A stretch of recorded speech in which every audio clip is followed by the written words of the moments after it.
I stood there in the pouring rain, clutching a single black umbrella that did nothing to shield my broken heart. The day my husband was lowered into the ground should have been the darkest of my life. Instead, it became the beginning of a betrayal so deep it shattered everything I thought I knew about family. My name is Sophia, and for 15 beautiful years, I loved David with every piece of my soul. We met in college, built a life together from nothing, and created a warm home filled with laughter, quiet evenings, and dreams for the future. We never had children, but our bond felt unbreakable. David was my safe place, my biggest supporter, and the only person who truly saw me. The house we lived in, that beautiful 2-story home with the garden I tended every weekend, was more than bricks and mortar. It was our sanctuary. David had worked so hard as an architect, designing not just buildings but our life together. The mortgage was paid off years ago thanks to his careful planning. He always told me, "Sophia, this house is yours no matter what. It's our legacy." But what I didn't know that rainy afternoon was how quickly love could turn into greed when death stepped in. The funeral was simple and heartfelt, just the way David would have wanted. Friends shared stories of his kindness. I barely held myself together as I placed white roses on his casket. My eyes were swollen from days of crying. I felt completely lost, like a part of me had been buried with him. After the service, everyone gathered back at our house. The house that still carried David's scent on the pillows. His parents, Mr. and Mrs. Thompson, arrived with tight smiles and stiff hugs. His younger brother, Ryan, and sister, Lavra, followed. They had always been polite to me, but never warm. I told myself it was just because we lived in different cities. I wanted to believe we were still one family. As the guests slowly left, the Thompson family stayed behind. The rain had stopped, but the air felt heavier than ever. We sat in the living room that David and I had decorated together. I offered tea with trembling hands. Then Mr. Thompson cleared his throat and spoke the words that would change everything. "Sophia, we're very sorry for your loss. But now that David is gone, we need to discuss the property. It reverts to blood family now. The house, the savings, it should stay within the Thompson name. You understand, don't you? You're still young. You can start over." I froze.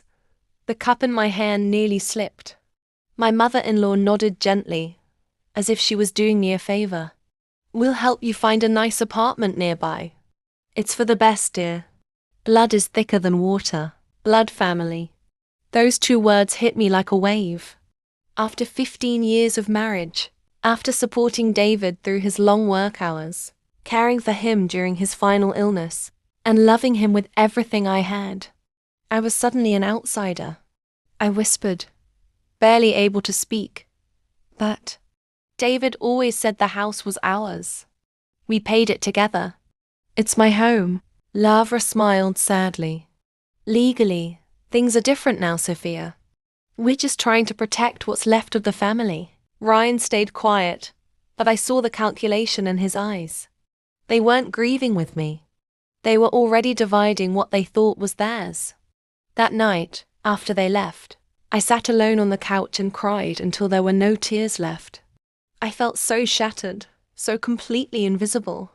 The man I loved was gone, and the family I thought would support me had already decided I no longer belonged. But what I didn't know in that moment of total heartbreak was that David had left behind a truth that would expose everything. The days after the funeral blurred into a fog of pain and confusion. I barely ate. I wandered through the house touching David's clothes, his books, the photos of our vacations. Every corner reminded me of the life we built. And every night, I replayed Mr. Thompson's words. "It reverts to blood family now." I tried to be understanding at first. Grief does strange things to people, I told myself. Maybe they were also hurting and lashing out. I called my mother-in-law a few days later, hoping for comfort. "Mrs. Thompson, I know this is hard for all of us. Can we talk about the house? David left everything to me in our joint papers. She sighed heavily on the phone. Sophia, you were a good wife, but let's be realistic. David was our son. The house was bought with his hard work. We want to keep it in the family. Ryan has been struggling with his business. Lavra needs stability for her kids. You don't have children to pass it to. It makes sense, doesn't it? Her words cut deep. No children. As if that made my marriage less valid. As if my love and years of devotion meant nothing. I reached out to a lawyer friend for advice. She gently explained that in many places, a surviving spouse has strong rights, especially with a paid-off house and joint ownership. But she warned me that fights with in-laws could get ugly and expensive. Still, I wanted peace. I offered to sit down with the whole family and find a fair solution. They agreed to meet at the house the following weekend. That meeting shattered the last piece of my heart. They arrived together, looking serious and prepared. Mr. Thompson placed a folder on the coffee table.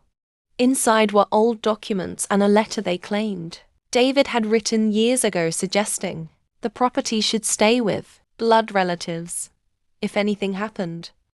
Tears fell onto the paper. David had known. He had protected me even from beyond. But the real shock came when I called Mr. Harlan, the lawyer whose name was in the letter. He scheduled a meeting immediately. When I sat in his office, he revealed the full picture. David had quietly updated his will and created a revocable trust 2 years earlier after noticing his family's growing financial pressures on him. The house, the savings, and a substantial life insurance policy were all directed to me. There was even a clause that clearly stated any attempt to contest it would trigger certain protections. Mr. Harlan looked at me kindly. Your husband loved you deeply, Sophia. He wanted you to be secure. I left his office feeling a quiet strength growing inside the pain. The betrayal still hurt terribly, but now I had proof that David had chosen me. I wasn't invisible. I wasn't disposable. I decided not to tell the Thompsons right away. I needed time to process, to gather my courage, and to let the truth settle in my heart. For the first time since the funeral, I felt a small spark of hope. The shift from broken widow to a woman finding her voice began slowly. I started journaling my feelings, talking to a grief counselor, and reconnecting with true friends who reminded me of my worth.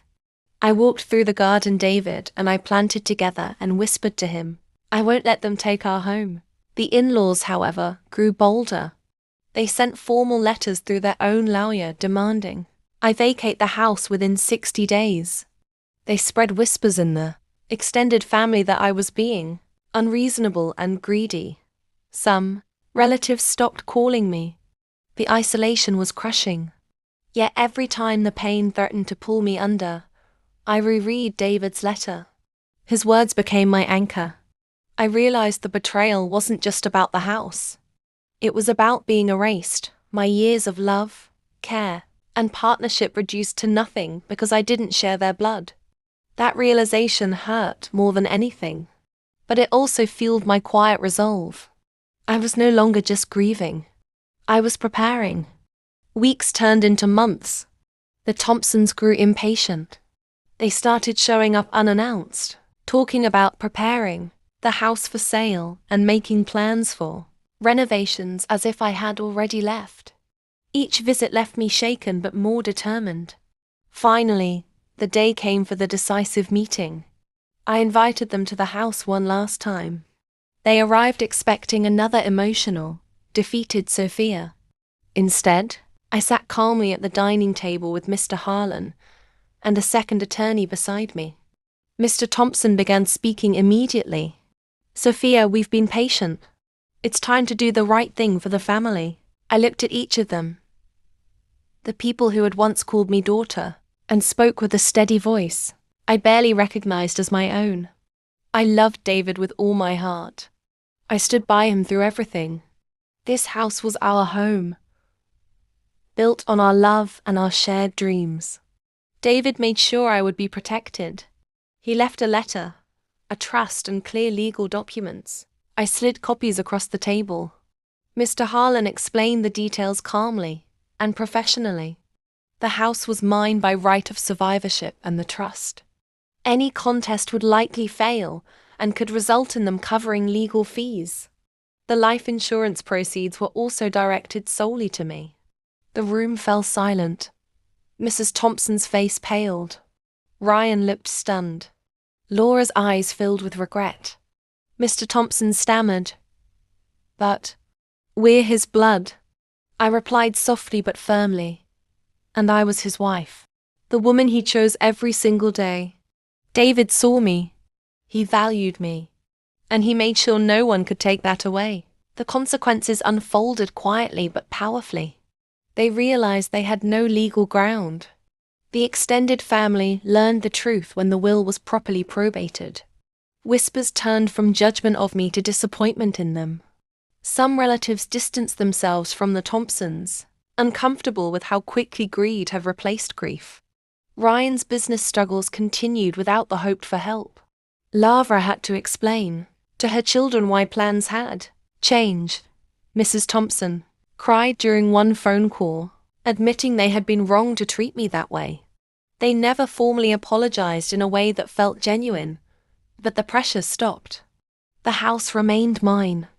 I sold it eventually, not out of defeat, but choice, and moved to a peaceful new place near the ocean, where I could heal and start a small garden again. In the end, justice didn't come with shouting or dramatic scenes. It came through truth, preparation, and the quiet strength David had believed in. Today I stand taller. The betrayal broke me open, but it also revealed my own resilience. I learned that real family isn't only about blood. It's about love, respect, and honoring the bonds we choose. If you're facing loss or betrayal from those who should support you, remember this. Your worth isn't defined by what others try to take. The people who truly love you will protect you even when they're gone. And sometimes, the greatest revenge isn't anger. It's living with dignity, peace, and the knowledge that you are enough. David's love still guides me. The house is gone, but the home we built in each other's hearts remains forever. Thank you for walking through this story with me. Your strength matters. Your story matters. If this touched your heart, please share it with someone who needs to hear that they are not alone. Drop a comment telling me, what would you do if your family tried to erase you after loss? I read every single one. Until the next story, take care of your heart.